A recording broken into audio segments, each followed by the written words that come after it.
I knew I was disappearing the day Dylan stood up in the Monday sync and presented my supply chain integration model like he invented duct tape. Even used my exact phrase, pinch point neutralization, the one I scribbled on a napkin during a migraine-fueled brainstorm and later built into a 40-slide deck. The whole room nodded like bobbleheads. No mention of me, not a flicker of acknowledgement, just Dylan in his fresh haircut and confidence cologne, eating up the air like a golden retriever at a meat raffle. And when I raised my hand, just to clarify a technical component, the CEO waved me off with a "let's not derail the vision." Derail the vision. I wish I could say that was the moment I snapped, that I flipped the table or rage posted a resignation letter on LinkedIn. But no, I nodded, I smiled, and I made a mental note to add a new tab to my Amanda's Quiet Fury spreadsheet. Hey, before I go full Shakespearean vengeance on this office soap opera, quick favor. If you're listening and haven't hit subscribe or like the story, maybe tap that little button. Apparently 90% of y'all ghost listen harder than our HR department in harassment training. But seriously, it helps the team keep churning out these tales of workplace dumpster fires. We'd appreciate it. Anyway, back to the fluorescent lit crime scene. You don't spend 5 years eating your lunch over your keyboard and cleaning up everyone else's messes without developing a sixth sense for shifts in energy. First, it was the disappearing invites. Then it was the hey, just looping Dylan in emails about projects I'd originated, followed by the weird looks during meetings, like I was a ghost only visible when a decision needed scapegoating. But I kept showing up, because that's what you do, right? You keep your head down, you polish. You let the louder ones blare the horns while you tighten the bolts that keep the whole thing from collapsing. Back then, I still believed that hard work whispered and truth echoed, that integrity was slow but steady. I genuinely thought, let them talk, let them strut. My work will outlast the noise. But the noise got sharper. Dylan went from supporting my initiatives to owning them. At first, it was subtle. He'd summarize my insights in his status updates, present our shared progress to senior leadership. Once he even copied a chart I hand-built, axis errors and all, and slapped his name on it like he'd discovered gravity. It wasn't just theft, it was erasure. Piece by piece, I was being edited out of the very machine I helped build. I remember sitting at my desk, watching him through the glass, high-fiving a VP over a line I fed him 2 weeks earlier. My inbox pinged with a calendar removal, removed from strategy alignment sync. No note, no explanation. Just like that, I was off the plan I designed. Still, I told myself it was a phase, that leadership would notice, that somewhere in the upper floors of this beige-soled building, someone gave a damn about where good ideas came from. I kept replying to emails with clean grammar and full context. I showed up to meetings early with printouts no one asked for but always used. I even smiled when Dylan said, "Thanks for backing me up in there," like I was his damn sidekick. It didn't fully register until I overheard Janice from HR refer to Dylan as the architect of the expansion blueprint. Architect. As if I'd been the intern handing him coffee while he scribbled the master plan on a cocktail napkin. That night, I stayed late, not out of duty, but paralysis. I sat staring at my screen, watching the cursor blink like it was daring me to type something. I didn't. Instead, I opened the internal archive folder. I started downloading contracts, reading footnotes, clicking into the long-forgotten graveyard of PDF agreements and merger memos. My desk plant was dead. My energy was dying. But somewhere in that digital dust, something was waking up, something old, something I'd signed when no one else wanted to. Formality at the time. A single clause, long buried, that suddenly felt warm in my hand. Dylan thought he was building his empire on my silence. He didn't know I'd been quietly drawing the blueprint for his collapse, and I wasn't done yet. The first time Dylan showed up to a director-level only meeting, he walked in like he'd been born there. I'd been prepping for that meeting for weeks, lining up competitive analysis, coordinating input from ops, even babysitting 2 VPs through their ego wars over jurisdiction.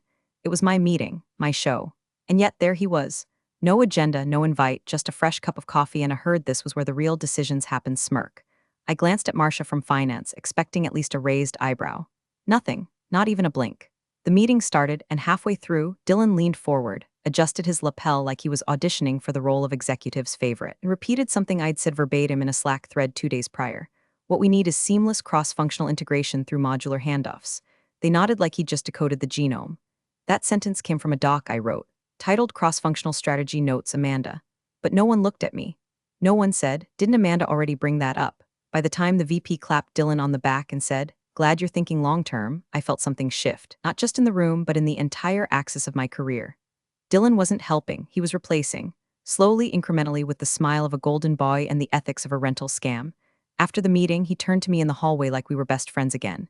"Hey, thanks for laying the groundwork for that convo. Super helpful." I said nothing, just nodded. He added, "You've always been good at the details." Translation, I'm the paint roller. He's the artist. That week, 3 of my recurring strategy meetings disappeared from my calendar. One got reassigned to Dylan. Another was merged with a cross-team sync I wasn't included in. The third just vanished. When I asked HR, they smiled like I was asking about office donuts. Leadership is just experimenting with org dynamics right now. Nothing permanent, except I wasn't imagining it. My project briefs started showing up in slide decks, but the title slide had Dylan's name slapped on top. My phrasing, my formatting, even my typo in infrastructure carried over. I stared at one deck during an internal review and felt my stomach turn. He'd used my closing line, let's not just scale. Let's evolve. And there he was, standing at the front, hands in his pockets like a tech messiah, letting the room drink it in. I sat 2 rows back. I didn't speak. I watched. What scared me most wasn't that no one noticed. It was that no one cared. There's this moment in every woman's career when you stop hoping they'll see your effort and start realizing they already did, and chose to give credit elsewhere. I'd been the reliable one, the fixer, the closer, the let's ask Amanda safety net. But now I was a shadow, a reference point. A cautionary tale of what happens when you assume meritocracy is bulletproof. One morning, I found Dylan already at my desk. Sitting, drinking my damn tea. Hope you don't mind, I needed a quiet space to finish the grant narrative. My grant, the one I spent months aligning across departments. The one that launched this whole expansion plan. I'll forward you the final draft to review, he added. Not right, review, like I was some tired editor in a dusty backroom. I stared at him. I wanted to say, get out of my chair, but I didn't. Because now I was starting to understand. This wasn't just ego, it was strategic. Someone somewhere had greenlit this. That week, our department lead stopped CCing me on major threads. I'd write detailed analysis, and Dylan would present it as his reflections. HR started holding coffee chats with me, soft-voiced ones, with phrases like, have you thought about transitioning into more of a mentorship role? Mentorship. Translation, move aside gracefully while we parade the new mascot. The air was changing. People stopped making eye contact when I walked into meetings. I overheard someone say, didn't Dylan build that whole framework from scratch? I didn't correct them. I stopped speaking unless it was absolutely necessary. I watched. I took screenshots. I exported agendas. I marked every meeting change in a private calendar called Erasure. And one night, sitting at my desk while everyone else left for happy hour, I opened an old shared drive from the year of the acquisition. Just on a whim, what I found didn't mean anything at first, just an archived folder titled Restructure Legal Review. But it was the first breadcrumb. And once I clicked, I stopped seeing myself as the victim. I started seeing myself as the trap. I wasn't trying to eavesdrop, I was looking for a stapler. That's it. Supply cabinet by the break room was out, and I figured Dylan wouldn't notice me stepping into the empty conference room next to his. His door was cracked, and my name floated out like it had been chewed and spit into a trash can. Yeah, we'll sunset her involvement post Q4. She's legacy baggage, he said, with a chuckle that sounded like it had never done a day of real work in its life. Clean break, clean branding. The board doesn't want any of the old. Just forward motion. A pause, then more poison. It's my vision now. Cross-channel consolidation initiative, streamlined, modern, investor safe. We'll loop her in as a technical resource if needed, but the face of the plan has to shift. I stood there, blinking at a dried coffee spill on the floor like it could somehow explain what I'd just heard. Legacy baggage. That's what I'd become after 5 years of dragging this company's half-dead ideas across the finish line, resuscitating botched timelines, and swallowing every condescending you're so good with logistics from men who still didn't know what cross-functional actually meant. I didn't storm in. I didn't cry. I didn't even flinch. I just turned, stapler forgotten, and walked back to my desk like my ribcage wasn't shaking. When I sat down, Dylan's laptop was still open on the desk next to mine, and there it was. On his screen, Cross-Channel Consolidation Initiative Draft 2. I clicked it open with one pinky like I was touching a dead rat. It was my structure. My slides, my pain points, my calendar from the Q2 whiteboard strategy session, copied down to the typo I never corrected in the title, infrastructure. He'd rebranded my plan, slapped a buzzword on it, stripped out the nuance, and stuck a bow on it. I closed the tab, and I smiled. That's when it clicked. They were rewriting the story while I was still breathing. But stories have receipts. So I opened my email, started digging through sent folders from 2 years back, pulled anything tagged contract, merger, or compliance. I requested PDFs from legal just for my records, threw in a few. I think we lost this during the system migration lies. Nobody questioned it. No one notices the woman in the corner quietly organizing her downfall like she's sorting recyclables. I made a spreadsheet with 3 columns. Initiative name, original, version now circulating, Dylan's title, source document / author, me, always me. I found 17 initiatives. 17 of my projects that had been neutered, rewrapped, and funneled into Dylan's strategy deck. I even found one where he'd reused a visual I hand-sketched on a whiteboard, the supply loop infinity model. He just changed the colors, called it the Dylan loop. The Dylan loop. I nearly bit through my cheek laughing. By Thursday, I had 64 PDFs and 22 Word docs stashed in a private cloud folder titled Insurance. The rage didn't disappear. It calcified. It sat inside me like a brick in warm cement, but it stopped screaming. That weekend, I went hiking. No service. Just trees and silence and the slow crawl of my heart adjusting to a new rhythm. Don't fight them yet. Let them build the gallows. Monday morning, Dylan swaggered into our bullpen with a grin and a cold brew that smelled like vanilla body spray and stolen credit. Big meeting tomorrow, he said, tossing me a wink like we were still co-authors of the same future. Can you prep the pre-read? Sure, I said. Want me to include the timeline of original inputs too? He paused, confused. I smiled wider. He nodded slowly. Yeah, great. Just keep it high level. No need to go too deep. Oh, Dylan, we're already way past shallow. That night, I printed something new, not a project brief, not a workflow diagram. I printed a contract from 2019. One line highlighted in neon yellow. Clause 14.5.3. In absence of a successor designation, product IP originating under assigned lead defaults to originating lead's authority for external application. The originating lead? Me. Not Dylan, not the face of the future. Just the legacy baggage they forgot had teeth. And tomorrow, I'd start packing the rope. The folder wasn't even locked. That's the part that still makes me laugh. All that posturing, all that executive swagger, and the most explosive clause in the company's strategic foundation was just sitting there, in a subfolder marked Legacy Compliance Archive Final. God bless the interns who don't know how to clean a drive. I'd started looking late one Friday night, lights humming overhead like a warning I couldn't hear yet. I had one headphone in, some white noise app playing, because silence had started to sound too much like defeat. The building was empty, except for the janitor 2 floors up, and whatever ghost of myself I was slowly resuscitating. The file was from a restructuring initiative in 2019, back when we acquired a sputtering logistics firm called Norem Connect. I remembered it because I was the only one who read the full merger packet, while everyone else played ping pong and acted like we'd just conquered Rome. I'd been lead on the asset integration, mapping IP transfer, documentation, project handoffs, back-end systems, all of it. It was thankless work. No bonus. No title bump. Just I couldn't have done it without you speech from a VP who now doesn't remember my last name. I clicked through the original documentation out of habit more than anything, looking for a scrap of power, a mistake I could weaponize. Halfway through the third PDF, I saw it. Clause 14.5.3 IP transfer authority in absence of a successor designation. Product IP originating under assigned lead defaults to originating lead's approval for external application. And there it was. In one long, clunky sentence, the news. That clause meant that every single system blueprint, infrastructure draft, and logistical flowchart consolidated under that merger, and later rolled into our current expansion plan, was still under my authority. No one had ever removed me from the signatory role. No one had updated the successor list. They'd all assumed the clause was boilerplate. That assigned lead was just a title, not a loaded gun. They were wrong. I read it 4 times, not because I didn't believe it, but because it felt too good to be true. Then I opened the metadata. Last modified, June 2019. Signatories, me, successor line, blank. I printed it. Highlighted clause 14.5.3 in a soft gold marker. Not yellow, gold, just for me. Then I slid the paper into a plain manila folder, scrawled lunch notes across the front in Sharpie, and tucked it into the back of my filing drawer behind some dusty performance reviews no one ever read. That night, I didn't sleep, not out of fear, out of clarity. Because once you see the edge of the blade, you start to picture how to turn it. Monday came with a new kind of stillness. I wasn't hustling anymore. I wasn't trying to win favor or earn praise. I was just observing. The office felt like a chessboard mid-game. Everyone still thought I was the pawn, but I held the queen in my drawer. I started laying groundwork. Casually, quietly. I asked one of the junior legal assistants if they had old email chains from the merger year, claimed I needed a reference point for a process improvement project. They didn't question it, forwarded me a zip file without blinking. I dropped by IT and made light conversation about access logs and legacy system protocols. Wondered aloud if we still tracked document-level edit permissions on archived SharePoint nodes. Just curious, I said, doing a little cleanup. Meanwhile, Dylan strutted through the floor like a man mid-victory lap. He slapped a sticky note on my monitor one morning that read, "Make sure the investor deck matches the tone of our strategy." Our strategy. I smiled and stuck the note to the bottom of my coffee mug like a coaster.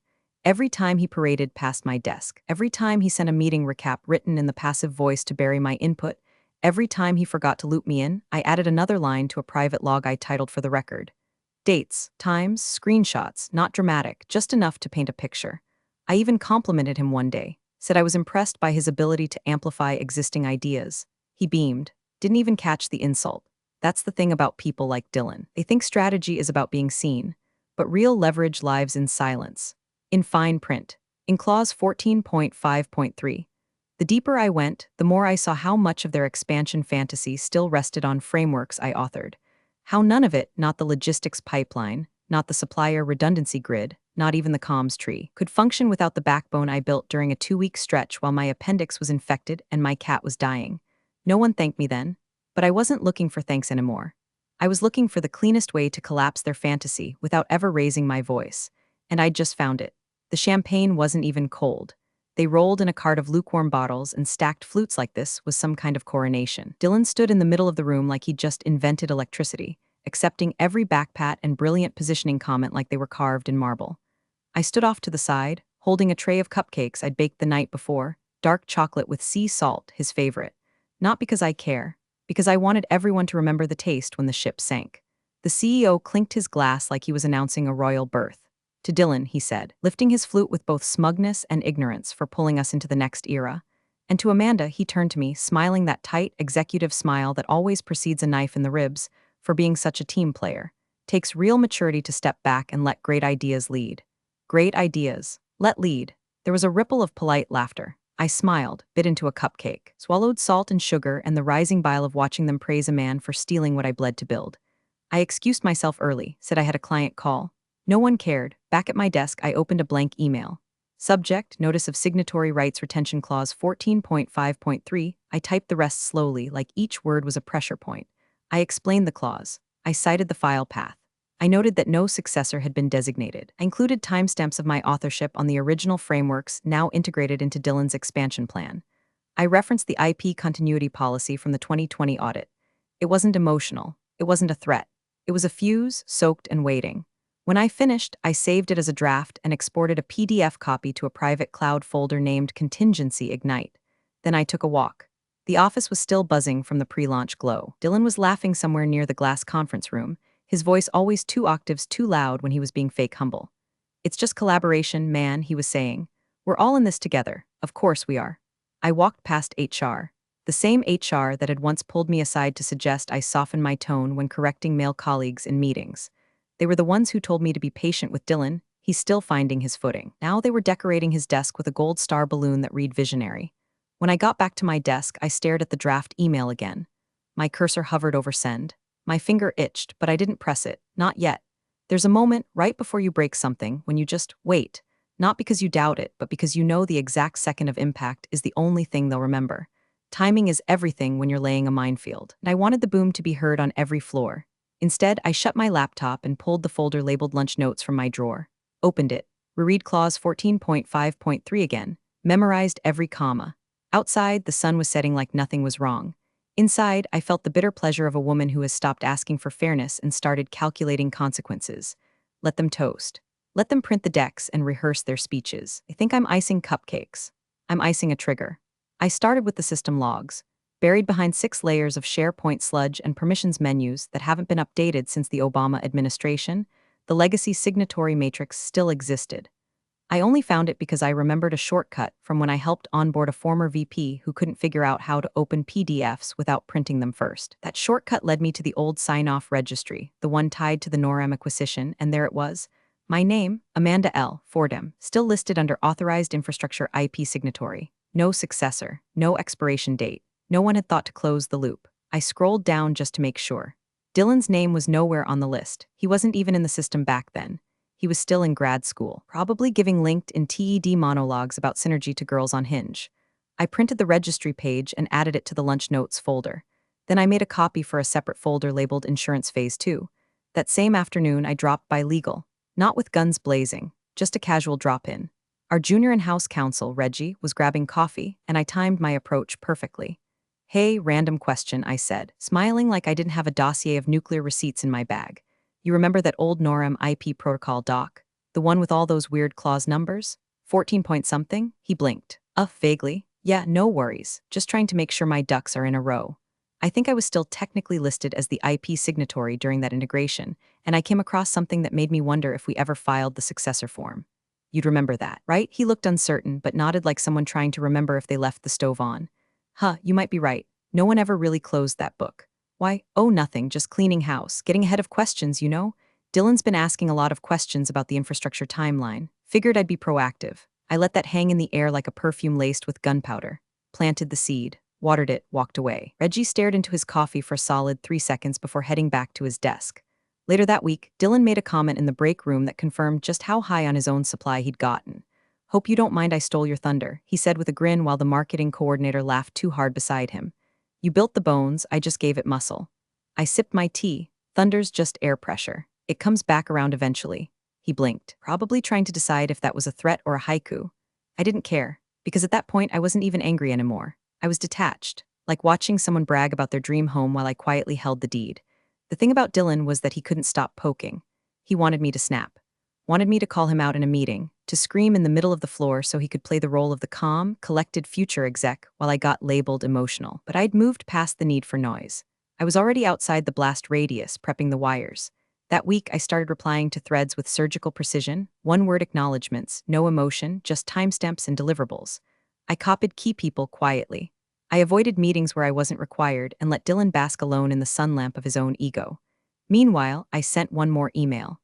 This one to the old compliance officer from NORAM. Just a simple "Hey, hope you're well, quick question about the IP handoff process we finalized during the merger. Do you remember if the original approval protocol required physical signature updates or just digital?" He replied within an hour. "Hey Amanda, pretty sure it required both. Can't imagine anyone updated that without documentation." "Why? Something wrong?" I didn't answer. Instead, I saved the email as PDF-88 in the insurance folder. Let Dylan keep running victory laps. He was on the track I designed, wearing my jersey and sprinting straight toward a cliff, and I wasn't going to stop him. I was just going to be there when the ground gave out, holding the one page he never bothered to read. The conference room smelled like ego and printer toner. It was final review day, what Dylan dubbed the crown jewel presentation. The expansion plan was printed in full-color gloss, spiral-bound and stacked neatly at every seat like some kind of preemptive eulogy for my relevance. The room buzzed with that artificial anticipation executives love to bathe in, half caffeine, half groupthink. Someone even brought in branded pastries shaped like our logo. I didn't touch them. I'd already eaten. Dylan was already at the front, sleeves rolled up like he'd personally hand-laid the fiber cables. He paced with the energy of a golden retriever on Adderall, gesturing at a slide titled "The Future is Now," while legal, finance, and the CEO sipped their coffees and let him soak in his own reflected spotlight. I sat 2 seats down from legal, folder in my lap. Just another silent passenger on the Dylan Express.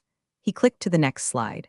"Before we dive in, I just want to say, this plan took collaboration, vision, and a willingness to challenge outdated models." He looked right at me. Too bad none of Amanda's ideas made the cut. There it was, the jab, delivered with a smile. Everyone chuckled politely. The CEO, never one to miss an opportunity for smug unity, leaned back in his chair and chimed in, "Maybe she's keeping secrets." I smiled, not wide, not sweet. "Surgical, just one," I said. And then I reached into my bag and pulled out a plain manila envelope, creased once, sealed with a strip of red tape, and placed it gently in front of corporate counsel like I was sliding a tip to a blackjack dealer. No one blinked, not at first. Dylan kept talking. I think he said something about omnichannel replatforming. I didn't hear it, I just stared at the envelope. The folder had weight, not in ounces, but in pressure. Inside was a printed copy of Clause 14.5.3, the digital signatory record, metadata logs, a screenshot of the untouched successor field, the email from NORAM's compliance officer confirming the clause was still active, and the kicker, a timestamped notice of intention to invoke IP signature rights, filed but unsent. Until now, I didn't look at legal. I didn't need to. A few more slides passed. The room clapped as Dylan showed projections for Q3 scaling, blissfully unaware that the very blueprint they were celebrating was currently in dispute. That's the thing about corporate rituals, they're all theater. You can bring down a building just by pulling the right thread on the curtain, and I had pulled it. I watched the counsel finally notice the envelope. He raised an eyebrow, opened it, started reading. The shift in his posture was microscopic, but I caught it, his back straightened by 3 degrees. His fingers stopped tapping. His brow creased at Clause 14.5.3 like it had just whispered something indecent in his ear. Dylan was still blabbering. "This initiative represents a clean break from legacy inefficiencies, streamlining integration, solidifying our supply chain dominance." The lawyer turned one page, then another. I crossed my legs, didn't say a word. The room kept moving like a merry-go-round, unaware that one bolt had already popped. Dylan hit the final slide. "Any questions?" he asked like he'd just delivered the 10 Commandments. There was a pause, and then, "Can we hold for a moment?" The lawyer said, quietly but firmly. Silence, that thin, shimmering kind of silence that means someone important just realized they forgot to wear pants to the meeting. I didn't gloat, I didn't move. I just tilted my head and said calmly, "You might want to read all of it. There's a postscript." The CEO reached for the folder. Legal stopped him with a hand. Let me finish first. Across the table, Dylan looked at me, brows knit, confusion blooming like a rash. I smiled again. It's just a little continuity housekeeping, I said. You know, legacy baggage and all. Tension had unspooled beneath the table like exposed wiring, and the match was already lit. Any second now it was going to hit oil. The room didn't explode. It imploded. Lawyer's eyes froze halfway down page 3 like he'd just spotted a shark fin in a kiddie pool. The red Sharpie highlight on clause 14.5.3 glared up at him like a bloodstain. His lips parted slightly. Not to speak, just to breathe differently.